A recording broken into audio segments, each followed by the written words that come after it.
자, 복덕입니다. 자, 이광수 대표님 안녕하십니까? 안녕하세요. 자, 남기업 소장님 안녕하십니까? 예, 안녕하세요. 자, 한문도 교수님 안녕하십니까? 네, 안녕하세요. 자, 유호림 교수님 안녕하십니까? 네, 안녕하십니까? 자, 복덕이 멤버가 다시 모여가지고 자, 지난번에 한참 하다가 조금 맥이 좀 끊겼는데 그 사이 세제 발표도 있고 근데 이 세제에 대해서 출발점이다. 확정된 게 아니고 여론 수렴해서 얼마든지 바꿀 수 있다. 이렇게 얘기를 하거든요. 그건 좋은 자세라고 보긴 하는데 그런데 이제 고위당정 회의를 주말에 했거든요. 거기서 그 종부세는 주거 비거주 구분을 두지 말자. 네. 이런 얘기를 했고 몇 가지 얘기를 했는데 고위당정에서 이거 1주택자 그러니까 1주택 요건을 좀 뭐 완화시키자. 너무 빡빡하지 않냐. 어쩔 수 없는 사정이 있는 사람들도 있는데 뭐 선생님이 지방으로 그 발령이 났는데 집을 어떻게 처리할 수 없고 기타 등등 이런 사람들이 얼마든지 있는데 이렇게 빡빡하게 제한을 두면 안 되지 않냐. 좀 그 운신의 폭을 다오. 그런 것과 그다음에 1주택자 종부세는 주거 비거주 이제 집 하나밖에 없으니까 구분하지 말자. 크게 이 두 가지가 보도됐거든요. 우선 우리 가장 과격한 이광수 대표님 어떻게 생각하십니까? 이런 정책이 나왔을 때 특히 민생과 관련된 부동산은 민감하기 때문에 말씀하신 것처럼 여론은 듣는 건 중요하죠. 네. 그런데 지금 민원을 듣고 있어요. 아, 민원, 예, 여론이 여론을 들어서 더 좋은 부동산 시장 개혁 그리고 부동산이 더 좋은 아하. 방향으로 갈 곳을 정해야 되는데 민원. 지금 민주당은 민원을 듣고 있습니다. 민원은 듣는 순간 이제 예를 들어서 지역구 의원들한테 막 빗발치도 갈 수 있죠. 그렇죠. 그럼 의원들이 이거 큰일 났구나 생각해가지고 이걸 들고 당에 이제 당론으로 만들려고 하죠 보통은. 그렇습니다. 그래서 지금 민원을 듣다 보니까 이 세제에 대해서 세금을 더 내는 사람들만 목소리가 큰 거예요. 무주택자는 아무 말 한치 않고 있어요. 그런데 다 같이 들어야 될 거 아닙니까? 그런데 지금 민주당은 거기에만 화답하고 있다. 그래서 이거는 접근 자체가 잘못됐고 항상 이런 식이에요. 과거에도. 어떤 정책이나 세제가 들어오면 계속 민원에 쫓기면서 계속 완화가 됩니다. 전 민주당을 통과하면서 강화된 부동산 정책을 본 적이 없어요. 오케이. 자, 우리 역시 이광수 대표님은 과격하게 그런 민원을 듣지 마! 라고 하셨고 예. 자, 맞은편 한문대 교수님 어떻게 생각하십니까? 거의 동감합니다. 아, 그래요? 네, 동감하는데 또 과격하게 나오시네. 아니, 원칙이 있지 않습니까? 우리가 거주 비거주를 시작한 게 왜 했죠? 갭투기가 나라를 망가뜨리고 있으니까. 아시겠지만 갭투기 2014년도에 나왔을 때요. 15년도부터 대학교에 똥아리가 생겼어요. n분의 1 투자해가지고 집 사주자고. 이게 10년째 지금 이어오고 있잖아요. 그럼 이거를 과감하게 혁파하는 게 지금 이 거주 비거주예요. 원칙은 맞아요. 공정과세와 실거주 위주 맞죠. 다만 선의 피해자가 생기면 안 되잖아요. 그렇죠. 이게 도리어 배보다 배꼽이 더 커져가지고 지금 우리 광수 대표가 말씀하신 거, 이광수 대표가 말씀하신 것처럼 아니 민원 쪽으로 자꾸 기울여진단 말이에요. 그러면 이 원칙은 그대로 가져가고 민원에 대해서는 해결해 줄게 문제 있는 거 합리적인 거 이렇게 열어주면 정리가 되는 건데 저는 깜짝 놀란 게 어제 뭐 민주당 그 총회가 뭐 하셔가지고 의원들이 강력하게 거주 비거주 구분을 없애자 여기에 이제 또 스파이들이 숨어 있는 것 같아요. 스파이들이. 아니 도대체 어떤 정신세계길래 대통령이 1년 전부터 거주 비거주의 갭투기의 문제 이런 것들을 천명해 왔는데 그러니까 무리 속에 숨어가지고 누구 이름이 안 나와요. 대놓고 떳떳하면 인터뷰를 하든지 그리고 기사로 튀어나와요. 그리고 이 언론들은 그걸 또 부풀려. 마치 거주 비거주가 문제가 있는 것처럼 전혀 아니죠. 특히 거주 비거주에서 비거주 숫자를 뭐 모른다는 얘기까지 나오는데요. 그 데이터 다 있습니다. 있는데 이상하게 가짜뉴스로 지금 도배가 되고 있어요. 그래서 여기에 오케이. 절대 민주당 대통령을 비롯해서 이게 이제 흔들리면 안 돼요. 그러니까 그 주택업자들 또는 갭 투자하던 사람들 혹은 부동산으로 돈 벌어 왔던 사람들 그렇죠. 그리고 힘이 있고 민원을 전달할 줄도 있는 사람들 의견이 지금 반영되고 있는 것이다. 그래서 이게 바다하죠. 전체 의견을 대변하느냐 하고 있는데 이거 주의해야 된다. 이거 들으면 안 된다라고 과격한 두 분이 이제 말씀하셨고. 요거 드릴게요. 그 아버지가 그러니까 우리가 피해자들을 양산하면 안 돼요. 피해자는 한 사람인데 마치 국민 전부가 피해자인 것처럼 피해자가 힘이 세요, 근데. 코스프레를 하는데요. 피해자가 힘이 세가지고 나 위에도 다 피해자야. 그렇게 그렇게 번지니까 말하고 있는 셈이다 지금. 그게 문제라는 게 그걸 막으려면 어떡하냐. 이 사례를 갖다가 쭉 리스트업해서 구제할 건 그럼 구체적 해줄게라고 사례 들고 얘기합시다. 여지를 두면 되죠. 오케이. 자, 네네. 예. 과격한 두 분. 소장님도 과격한데. 소장님 어떻게 생각하세요? 지금 이제 8월 3일 날 나온 세제 개편을 보면 엄청나게 증세한 것 같은데 사실은 감세한 게 더 많거든요. 제가 이제 지도를 가지고 나왔습니다. 우리 연구소에서 지도 한번 띄워주세요. 예, 지도를 좀 띄워주시겠어요? 예, 우리 연구소 이진수 연구위원이 만들었는데요. 네. 이게 빨간색이 1주택에 한해서 빨간색이 증세한대요. 종부세가. 예, 그러니까 여기는 지금 집값이 떨어지고 있어요. 예, 하락세로 돌아섰어요. 확실하구나. 예, 근데 파란 데는 오히려 감세를 한 거예요. 아하. 종부세가 1주택에 한해서 떨어뜨려줬어요. 아하. 예. 그러니까 여기에는 사실은 감세뿐만 아니라 종부세뿐만 아니라 양도세도 또 혜택을 더 줬거든요. 네. 그러니까 기대 수익률이 올라간 거예요. 오케이. 예. 그런데 지금 민주당은 파란색을 더 많이 만들자. 이런 얘기를 지금 하고 있는 거예요. 파란색을 더 많이 만들자. 그러니까 이거는 지금 파란색 여기에는 강남을 제외한 나머지는 지금 가격이 계속 올라가고 있어요. 어허. 근데 기대 수익률을 떨어뜨려줘야 이 이 가격이 이제 하락세로 돌아서는데 지금 가고 있다. 이거 굉장히 설득력 있는 표다 이거. 예. 이 상관관계가 분명하네요. 그렇죠. 빨간색은 좀 떨어지고 있거든요. 이게 선수들은 쭉 보고 수익률, 이게 상품이니까 예. 부동산이지만 자산이니까 하나. 그들에게는 상품이고 예. 투자 대상인데 그러니까 예. 계산을 해서 이거 수익률이 떨어지네. 예. 그러니까 자산에 여러 가지가 있지 않습니까? 주식도 있고 채권도 있고 달러도 있고 부동산도 있는데 어디가 수익률이 좋을까? 여기 지금 파란색이 수익률이 훨씬 좋아졌네. 일로 들어가야겠다라고 하는 신호를 보내준 거죠. 지금. 그렇구나. 예. 감세가 많은데 민주당은 더 감세를 하자라고 하는 주장이고 지금 이제 거주냐 비거주냐를 따질 때 제가 이제 말씀드리고 싶은 게 선생님, 예. 선생님이 그 가지고 오신 자료 중에 이게 제일 좋은 것 같아요. 예. 이때까지 굉장히 설득력 있다 이거. 예, 이제 지도를 많이 그려오겠습니다.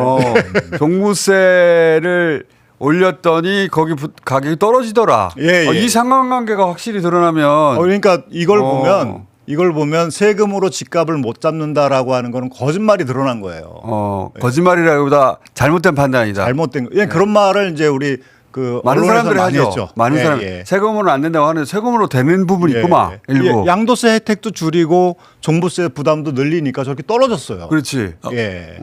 저건 종부세 증감액을 보여드린 그림이고 인서트 2번을 보여주실래요? 시장에 2번은. 실제로 변화가 일어나고 있습니다. 말씀하신 대로. 이건 기사 네, 지금입니다. 그래서 금매가 늘어나고 있고 기사를 띄워보세요. 네, 수억 원씩 강남 아파트가 떨어지고 저렇게 붉은 예. 붉은 지역이. 점들이 점점 한 것은 예. 그렇구나. 예. 강남은 떨어지고 있죠. 그래서 인서트 3을 보시면 어떤 현상이 일어나냐면 비거주로 사고 투자로 갖고 있는 사람들이 집을 막 팔기 시작합니다. 그래서 근데 매도 물량이 증가. 저 중에 일부 민원이 들어오고 네. 이렇게 가면 자기 이제 그 수익률이 높았던 투자 자산들을 다 팔아치워야 되니까 그래서 민원을 그만하시오. 예. 민원을 집어넣고 네. 그 얘기를 들은 의원들 중에 일부는 이거 그 민원이 센데 이거 네. 내가 총선 때 내가 표 안 나오는 거 아니야? 걱정하면서 그 민원을 들어주고 있는 것이다. 근데 그 민원의 주체들이요 표도 안 줘요. 그렇지. 예. 그런 사람들은 표 안 줘요. 네, 강남 압구정 현대아파트의 민주당 이재명 당시 후보 때 대선 득표율이 8%였습니다. 그건 진짜 와 대단한데. 그런데 92%가 지금 민원을 넣고 있어요. 그렇지. 네, 그렇지. 바로 그런데 그거야. 거기에 쫑긋하는 거예요. 그렇지. 야. 표 안 주는 민원인들에 대한 계산표 같은 거 없습니까? 혹시 우리 그 교수님 뭐 표 들고 오신 거 없어요? 저는 표를 드릴까 말까 하다 못 드렸는데요. 일단은 지금 말씀하신 것부터 해서 좁게 제 의견 말씀드리면 남기혁 소장님 말씀하신 것 좀 보완해서 말씀드리면 전에도 잠깐 말씀드렸지만 지금 1주택 서울에서 그 종부세 내는 사람들이 24년 말 그러니까 25년 통계입니다. 기준으로 10만 2,288명이고요. 10만 명. 예. 그리고 서울에서 2주택으로 세금을 내고 있는 분들이 4만 3,769명. 아만. 그런데 이분 잘못 읽었습니다. 2주택으로 내신 분들이 13만 5,533명. 3만.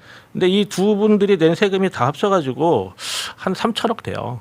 이 두 한 그러게. 23만 명이 낸 그 종부세가. 그리고 3주택까지 포함하면 3주택자가 서울에서 종부세 내신 분이 22,498명인데 944억 냈어요. 900명밖에 안 돼요. 그거. 예, 그래서 전체를 다 말씀드리면 대략 뭐 한 39만 명 정도가 납세자로 신고를 합니다. 예. 근데 실제로 세금 낸 사람들은 다 합치면 한 25만 명 내외고 전국적으로요. 예. 그 중에 지금 서울에서 한 절반 정도 있다고 보시면 됩니다. 그럼 총 세액은 얼마냐? 5,600억 됩니다. 5,600원. 근데 우리나라 그 총 징수세액이 대략 300조 정도 됐거든요. 그 해. 300조. 그러면 결정세액이기 때문에 실제 납부한 세액하고 좀 차이가 있습니다만 이거를 만약에 대략적으로 종부세 내는 사람들이 자산 가치 대비 얼마나 세금을 내느냐 하고 아주 러프하게 계산해 보면 0.15%, 0.15에서 한 0.2% 내외가 될 겁니다. 세금을. 그런데 그 대한민국이 가지고 있는 전체 자산, 그러니까 GDP라고 할 수 있죠. GDP 총량의 대략 그 주택 시총이 차지하는 비중이 2.9배 정도 됩니다. 그러니까 우리나라 전체 자산의 3분의 1 정도가 부동산에 있는데 그 부동산 보유세와 관련해서는 재산세까지 포함해 약간 올라갈 수 있지만 대략적인 통계로 0.18% 정도 내고 있거든요. 그러니까 GDP의 3배는 부동산에 있는데 거기 보유해서 부담하는 세금은 차마 0.2%도 안 된다. 이렇게 하나 말씀드릴 수 있고. 세금을 더 훨씬 높여야 된다. 그러니까 이 종부세 때문에 지금 민주당에서 두려워할 이유가 별로 없다는 거죠. 예, 강남, 서초, 송파 세 군데에서 내는 세금 다 합쳐봐야 꼴랑 몇천억 수준이고, 그리고 그분들한테는 큰 돈일 수 있겠습니다만 전체 세수 기준에서 보면, 그리고 그 숫자도 많지 않고. 근데 이런 것 같아요. 미국은 이거 훨씬 비싸잖아요. 근데 그게 너무 당연하다고 여겨지고 언론에서 아무도 그걸 문제 삼지 않으니까 당연히 그 세금 내야 되는 거 아니야? 근데 우리 언론은 이 종부세고 뭐고 세금 조금 올라가면 엄청 달려들어가지고 나라가 망할 것처럼 하니까 예. 그래서 사람들이 그렇게 생각하게 된 것 같아요. 세금이 너무 비싸다고. 예. 그 제가 조금 전에 조사를 좀 해놓은 게 있는데요. 지금 우리나라 언론사 중에 대략 한 20여 개의 언론사가 사실상 건설사가 지배하고 있습니다. 건설사들 입장에서 보면 어떻게든 새로운 재개발, 재건축을 해야만 계속 수익이 나는 거고, 그리고 부동산 업계와 관련해서 종사하시는 분들이 사실은 그 숫자도 적지 않습니다. 왜냐하면 전국에 중개사 사무소가 굉장히 많지 않습니까? 그분들의 입장에서 봤을 때도 사실은 이 주택가격이 내려가면 당연히 자신들의 소득이 줄어들기 때문에 이거 별로 원하지 않는 거죠. 그럼 우리 유호림 교수님도 지금 당정 얘기하듯이 예외를 두자든가, 그러니까 그 주거 비거주 구분을 두지 말자 이렇게 하면 안 된다. 지금 기본적으로 두 가지 또 짧게 말씀드리겠습니다. 세법 개정안이 나오면 사실은 재경부 입장에서는 큰 틀만 제시를 하고 세부적인 걸 시행령에 정하는 것이고 그거는 일관되게 해왔던 거라서 이번 세법 개정안이 이걸 확정해 놓은 건 아닙니다. 그래서 국회에서 통과가 되더라도 실제로 경제 활동이 어떻게 이루어지는가, 과세 이후에 어떤 변화가 있을까를 조금 더 정치하게 연구를 해서 개정안으로 다 반영을 하거든요. 시행령에 반영을 하거든요. 그러면 그때 나오는 것들을 좀 더 살펴봐야 되기 때문에 지금 이것 때문에 당장 무슨 문제가 생긴다라고 보기는 어렵고요. 두 번째는 그러면 이거를 이제 시행령에 반영을 하든 일부 조정을 하든 하기는 해야 될 텐데 두 가지 측면의 걱정이 있습니다. 하나는 지금 와가지고 비거주, 실거주의 구분을 없앤다라고 하면 이제 정책의 예측 가능성으로 또 공격을 당할 겁니다. 그러니까 분명히 지난번에 대통령도 말씀하셨고 총리도 재경부에서도 얘기를 했는데 이제 와가지고 또 갑자기 이걸 뒤집는다. 그런 예측 가능성에 문제가 생기기 때문에 이걸로 또 역공에 들어올 수 있고요. 그렇다면 지금 생각할 수 있는 거는 제 개인적인 생각으로는 어쨌든 세법에도 이런 부득이한 사유에 대해서 여러 그 세목에서 규정을 하고 있기 때문에 그런 부분들을 좀 보완을 하는 방향으로 계속해서 원칙을 그냥 두고 부득이한 사례를 엄격하게 걸러내자. 네, 저는 좀 약간 다른 생각을 어떻게 하고 있는데요. 기본 방향은 다 네 분 다 비슷한데 예. 그러니까 원칙은 둬야 된다고. 이 민주당이 보면 이제 증세에 대해서 되게 부담스러워하는 모습이 역력하잖아요. 늘 그래왔고. 근데 저는 이제 시간의 무게를 견뎌야 한다. 사실 증세는 저항이 세죠, 사실 부담자가 있으니까. 그래서 시간의 무게를 견디면 지금 강남에 이제 하락세로 돌아선 것처럼 이 기대 수익률을 떨어뜨려서 부동산 전반에 떨어뜨려서 이제 이 유능함을 보여줘야 되잖아요. 예, 세제를 통해서도 기대 수익률이 떨어지니까 결국에는 집값이 하향 안정화된다라고 하는 유능함을 보여줘야 되는데 시간의 무게를 견디지 못하고 계속 구멍을 내려고 한다는 거죠. 그리고 또 하나는 이제 실거주나 비거주냐 이 구분하는 게 되게 어려워요. 부득이한 사유를 계속 여러 줘야 된다라고 하는데 저는 이제 구분을 없애고 아예 주지 말자. 예, 없애고 증세하는 방향으로 가야지. 왜냐하면 지금 이제 실거주의 혜택을 준다고 하니 사람들이 비거주한 사람들이 이제 옮겨가려고 하거든요. 자기 집으로 들어가려고 해요. 들어가려고 하는 이유는 간단해요. 그거는 수익률이 높아지니까 종부세도 깎아주지, 양도세도 혜택을 더 많이 주지. 그러니까 이 수익률에 따라서 움직이기 때문에 행정으로 이게 거주냐 비거주냐 이 따지는 것은 굉장히 어렵다. 부득이한 사유를 대려면 엄청 많죠. 그러니까 다른 근데 거를 진짜 부득이한 사람도 있긴 있잖아요. 예. 그거를 아주 뭐 극히 예외적인 거를 둘 수는 있겠지만 예, 비근한 예로 보면 토지와 관련해서는 비업무용 토지는 회사가 가지고 있는 비업무용 토지는 중과해야 된다라고 하는 이 사회적 합의가 있잖아요. 근데 비업무용 토지는 중과해요. 근데 업무용이냐 비업무용이냐 구분을 해야 되잖아요. 그래서 비업무용으로 구분이 되어 있던 토지도 업무용으로 전환된 게 많아요. 이거는 업무용 아니냐? 이거는 뭐 아니냐? 계속 전환돼서 결국에는 이게 형해화되는 거거든요. 그러니까 이 소유할 거냐, 거주할 거냐, 비거주할 거냐는 예외를 두면 본인이 판단을 하는 거지. 예외를 두면 그 예외를 또 활용해가지고 글로 다 빠져나가려고 예, 했다. 사례를 계속 만드는 거죠. 예.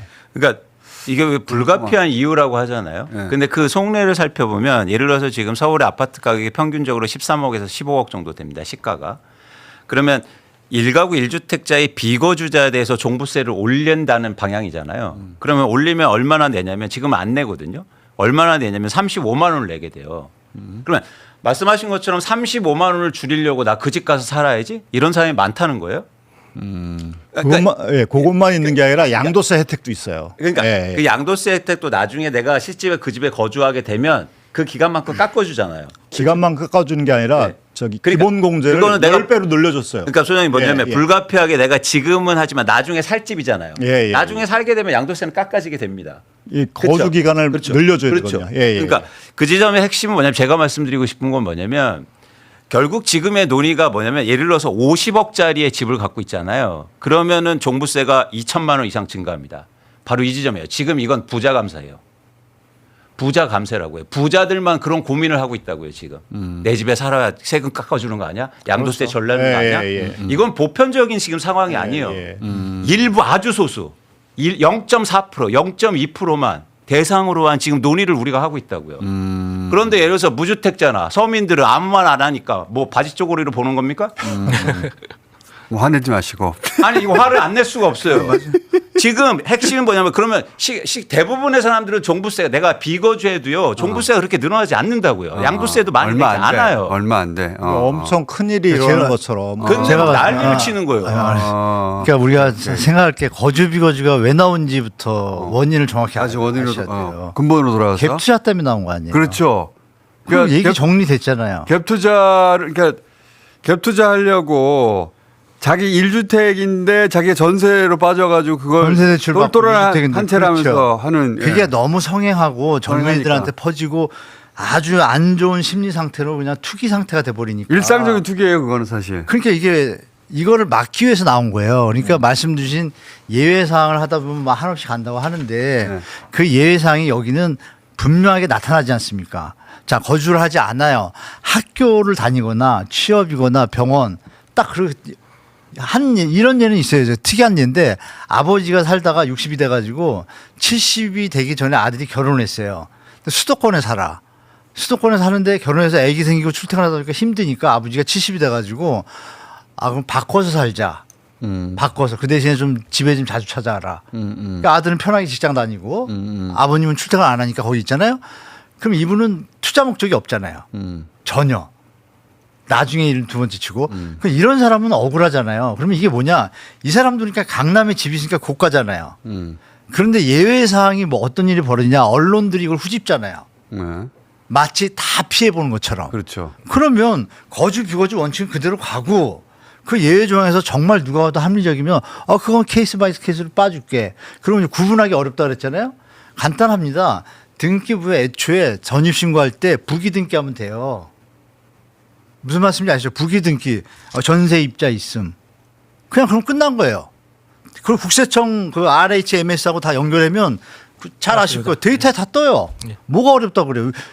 남수장님이 그걸 모르셔가지고 하신 건데 그 데이터가 다 돼 있어요. 돼 있기 부득이한 때문에 사유를 계속 만들죠. 네, 당연히 아니 그러니까 사유를 만들죠. 만드는데 전부가 갈 수는 없잖아요. 집이 100개가 있으면 그 사유는 제가 따져보면 다 5에서 10%예요. 아, 저는 5에서 10% 무서워가지고 대원칙 전 국민이 투기꾼이 되는 걸 방치하자는 얘기예요? 그러니까 저는 말이 안 되죠. 저는 그러니까 투기와 투자를 구분할 수가 없다는 거예요. 어떻게 구분이 안 돼요? 어떻게 아니 그러면 거주하려고 들어가려고 하는 사람은 왜 들어가려고 하겠습니까? 거주하려고. 거주하면 되죠. 거주하려고 들어가는 사람은 네. 그러면 그 1주택 그러니까 과거처럼 1주택은 투기가 아니고 실거주 아니 그러니까 들어가게 되면 어떤 일이 오냐면 투자하고 유주택자가 가족들은- 전세 대출을 받은 사람이 이 돈을 전세 대출을 버리고 들어가잖아요. 여기 전세 가격이 내려갑니다. 시장에서. 예. 시장에 도움이 되잖아요. 예. 그 아니 다른 거기는 분도 도움이 봐주셔야지. 되죠. 거기는 도움이 되는데 들어가려고 하는 그 지역에서는 전세 매물이 줄어들기 때문에 시장을 또 왜곡시켜서 전세가가 아니, 올라가요. 이분이 들어가면 이분은 나오면 빈대 또 아니, 들어가잖아요. 총량은 변함이 없지만 네네. 지역에 따라서 미스매칭이 일어나기 때문에 전세가가 올라가죠. 당연히. 그건 일시적으로 일시적이지. 그런 거예요. 아유, 선생님, 예, 그건 예. 장기적으로 봐야지. 전세 가격은 그리고 전세 가격이 아닙니다. 보증금이에요. 이렇게 얘기하면 저 막 욕하실 수도 있겠지만 사실은 이거는 저희가 전체 방향은 안전장치만 말해야 비슷한데 되면 디테일은 서로 싸우네. 그러니까 이 원칙은 무조건 지켜야 아이, 된다. 그럼, 그리고 당연히 우리는 지켜야죠. 투자와 투기 수요를 구별할 수 있어요. 거주하지 않으면 다 투자와 투기입니다. 라고 가라 그러지 말고 그건 예외 아니에요. 때 봐요. 그렇게 얘기하기는 어려워요. 아니에요. 봐요. 그렇게 그러면 말하기 안 되고. 어려워요. 그러니까 그걸 원칙으로 그렇지, 하고 원칙으로 하는 건 좋아. 원칙. 우리 이광수 대표님 제일 과격합니다. 네. 아니, 안 원칙으로 하는 살면 건 다 맞아. 투기야. 그러니까 그러면 왜 그 일반 국민들까지도 이렇게 갭 투자 또는 갭 투기를 이렇게 하려고 하느냐? 사실은 전제 세제 측면으로만 말씀드리면 우리나라 임대소득세 월세 받는 사람 임대소득세를 내야 되거든요. 우리 이호림 교수님한테 가야 차분해져요. 그런데 임대소득세 같은 경우에 종합소득세에서 합산 배제됩니다. 2천만 원 초과해야만 그렇죠. 종합소득 합산과세를 해요. 그러니까 세부담이 낮은 거죠. 다른 투자소득이나 다른 사업을 해서 버는 돈보다 세금이 훨씬 낮아요. 그러면 월세, 전세 같은 경우는 어떻게 되느냐? 임대보증금을 내지 않습니까? 전세금. 그거에 대해서 간주임대료라는 걸 계산해서 세금을 내게 돼 있는데 이거는 그 이자 그 소득을 어떻게 계산하냐면 그 전세금에 대략의 그 시장 이자율을 적용해서 그냥 계산을 합니다. 그러면 이것도 역시 실제 투자 수익률이 8%다. 근데 대출 이자가 4%라는 4% 그냥 먹는 건데 이것도 역시 종합소득과세에서 배제됩니다. 2천만 원이 넘지 않으면. 그리고 또 하나는 뭐냐면 정부에서는 이제 주거 안정을 위해서 저소득자한테 월세 세액 공제를 해주거든요. 근데 이 월세 세액 공제라고 하는 건 쉽게 말하면 물건을 사가는 사람이 그 비용을 파는 사람한테 부담을 했을 때 정부에서 세금을 빼주는 겁니다. 그러면 그 이익이 결국 누구한테 가겠습니까? 물건 파는 사람한테 가겠죠. 다시 말하면 월세 세액 공제도 미시적으로는 세입자한테 도움이 되는 거지만 장기적으로는 이 집을 세를 주고 있는 임대인한테 도움이 되는 제도입니다. 그리고 또 하나는 이제 상생임대주택 이제 곧 이제 그 유예기간은 이제 만료하겠지만 상생임대주택의 경우에도 결국에는 정부에서 임대 사업을 좀 더 오래 해라라고 도와주고 있는 거거든요. 그러니까 이런 전체적인 세수 구조가 의미하는 거는 부동산에 투자를 하면 다른 사업에 투자하는 것보다 돈을 많이 번다. 그런데 그게 고가일수록 더 투자 수익률이 높다. 그러니 지금 우리 이광수 대표님 말씀하시는 거는 고가의 이런 그 투기 수요 또는 투자 수요를 낮춰야만 가격이 내려가면서 가격이 올라갈 때 키높이 맞춰서 다른 주택이 올라갔듯이 이것도 내려갈 거다. 전체적으로 지금 정책들은 다 사실은 비싼 주택 예. 타겟이. 그리고 고가 소유자들의 방점이 맞춰져 있는데 그 사람도 얼마 안 된다. 얼마 안 됩니다. 그리고 그 사람들의 민원을 가지고 우리가 얘기하고 있는데 그렇죠. 그 큰일 민원을 난 중심으로 정책을 결정하면 안 된다는 예, 거예요. 예. 그러니까 즉자적인 아우성을 내는 소리를 내는 거거든요. 그러니까 부담자들은. 근데 이제 이광수 대표님 말씀하신 것처럼 소리 없는 아우성이 있어요. 그거를 들어야 돼요. 그 소리 없는 아우성이 아닙니다. 예. 표현으로만 존재하고 들리지가 않으니까. 네, 근데 네, 이제 네. 실제로는 그런 사람들이 훨씬 더 많고 훨씬 많죠. 예. 그 사람들을 대변해 주는 목소리가 없고 압도적 다수죠. 민주당은 그 사람들을 대변했어야 되는데 예, 그렇습니다. 왜 민원을 자꾸 대변해 가지고 이 의제를 끌어올려서 우리를 열받게 만드냐. 그렇죠. 그렇죠. 이 핵심은 뭐냐면 다 고가주택 아하. 가지고 있는 사람들이 지금 세금 많이 낼 거니까 엄청나게 민원을 넣고 있는 거예요. 오케이. 자, 그러면 지난번에도 이틀 연속으로 했는데 예. 내일 한 번 더 해봐요. 그게 겨우 이해했거든요. 왜냐하면은 당정청이 만나가지고 야 이러다가 서울 선거 지겠어. 지금 민원이 부동산 때문에 민원이 장난 아니야. 라고 하면 덜컥 겁이 나는 거예요. 부동산 예. 잘 모르는 사람들도. 부동산 정책이 뭔가 잘못돼가지고 지금 바꿔야 되는구나. 근데 그 바꿔야 된다는 게 알고 보니까 기본 틀을 바꾸자는 거야. 예. 예. 기본 틀을 바꿔버리면 옛날로 돌아가는 거잖아요. 예. 큰일 감세 대상을 늘려주겠다 이런 얘기예요. 그러니까 예. 오늘 지금 얘기는 그렇게 하면 안 된다까지 얘기했고 그러면 어떻게 해야 되느냐는 내일 또 얘기하도록 해요. 그거 제가 이게 팁으로 하나 말씀드리면 사실은 지난 그 정부에서 윤석열 정부에서 부동산과 관련된 모든 세제 혜택을 무한정으로 늘려놨습니다. 그러니까 그것 때문에 지금 온 국민이 막 다 막 올라가는 거냐 이런 걱정을 하고 있는 거죠. 알겠습니다. 그걸 바로잡으면 될 자, 것 같습니다. 내일 이어서 이 이야기 그러니까 그렇게 하면 안 된다? 그럼 어떻게 하자는 거냐 내일 다시 이어가도록 하겠습니다. 네. 감사합니다. 네, 감사합니다. 네, 수고하셨습니다.